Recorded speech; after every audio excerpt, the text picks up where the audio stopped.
Kasi me munga koe e malanga he munga ki he tahi kāreri. Ai ko kolo ko taipiri o koe na he, ai koe le kolo koe na he. Haia si su ke kaua ko ka pita o mea sene wahe wataha.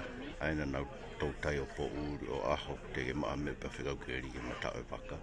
Taipiri o koe na ai tu mai me he whai koe. Ai. Ko kolo ko e ko makitala ia.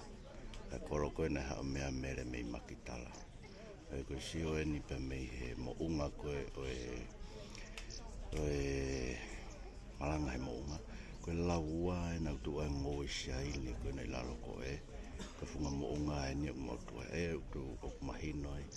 Ai malanga he mo unga ko mātiu ia. E whai te mehen ko malanga he tokarerei. Mana e whai lalo he. He laua koe ku whatu e funga o siaili koe koe longa koe koe. Koe ia.